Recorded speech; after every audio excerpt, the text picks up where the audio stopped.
Stop recording. Button. All right, let's talk about it.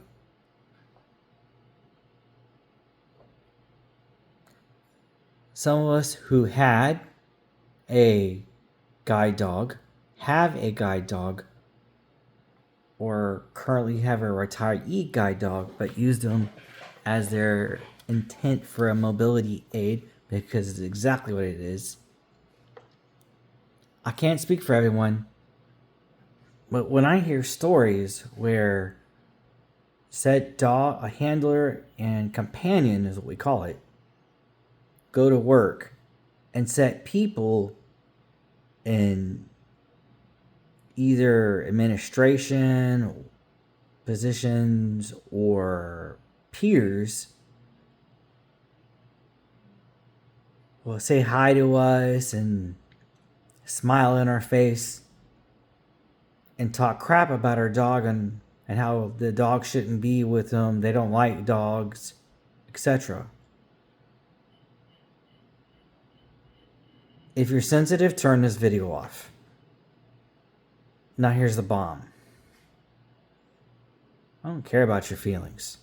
That person is a guide, is a handler, pardon me, is not worried about your feelings. We're worried about our safety. I speak for a former guide dog handler, which I have him still, and I plan to get one when I move from where I am eventually, sooner than later.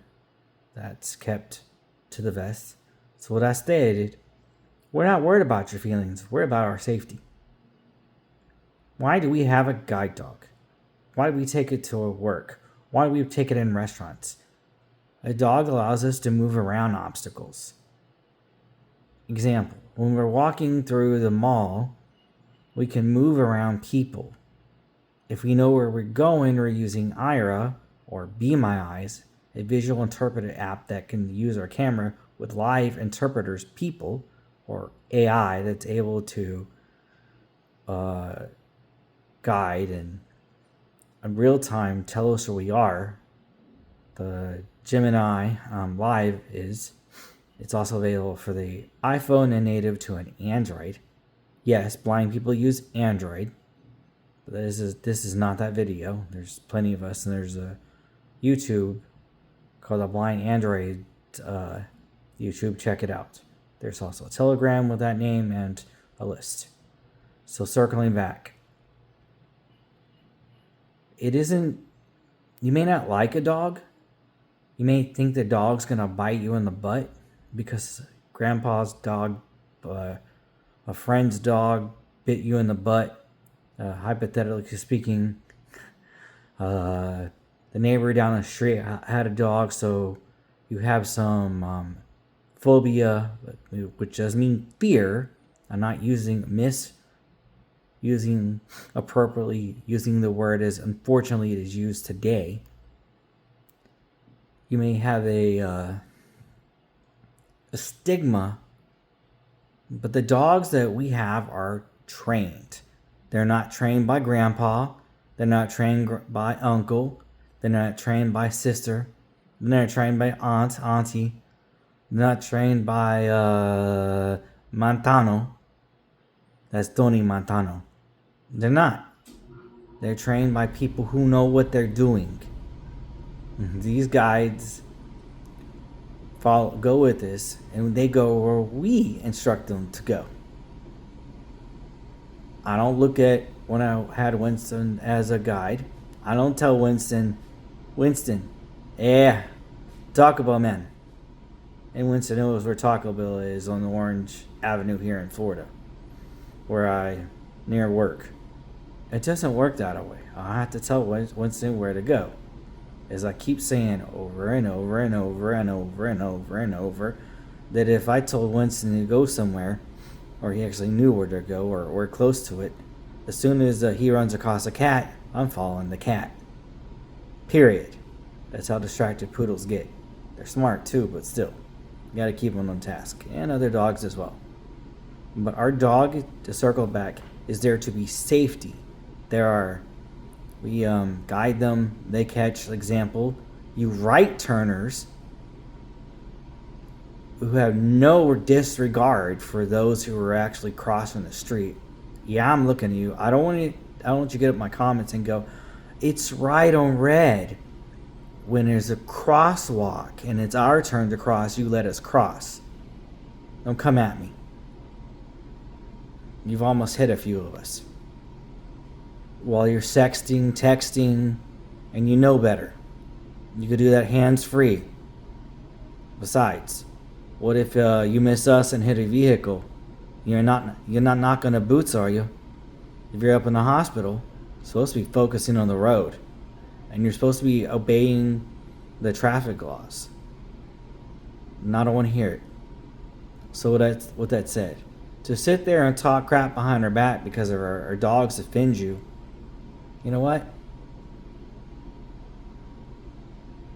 They're allowed to be there. Period. No excuses. None. Do we need to keep them groomed? Yes. That's our business. If you're concerned, you'd take it up with a lead or take it up with a supervisor, and the supervisor will come talk to the handler. Because you may not know their circumstances. But that dog is allowed to be with that handler. That dog is not a pet dog. Squash it. You can visit Pilot Dog's website. You can visit CNI CNI for the blind. You can visit Desert Dogs. You can visit. There's just a lot of them you could visit. Even the Florida one. You could visit their website as well and learn all about the dogs. Not learn from your uncle. Not learn from your auntie. They didn't know ish. Not learn from your mother, your mom. I mean, your mother, your father. They don't ish unless they actually have one. And they're blind or they're visually impaired. Not all totally blind people. There are those who the dog catches what their vision cannot catch, and they can move from place to place and traverse various settings.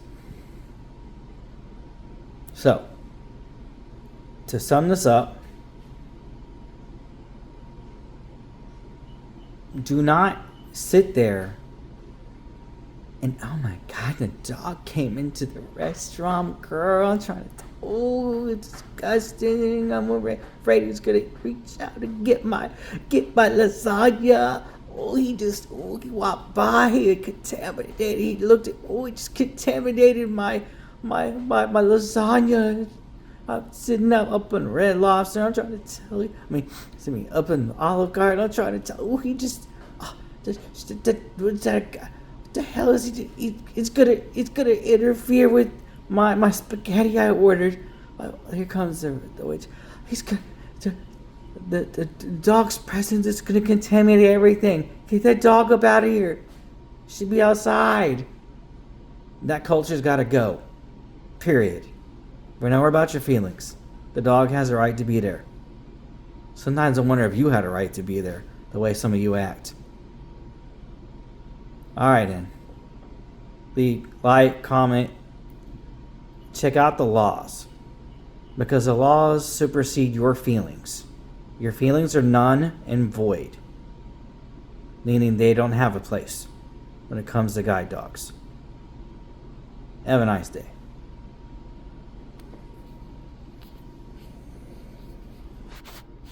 Selected. Zoom 1 button.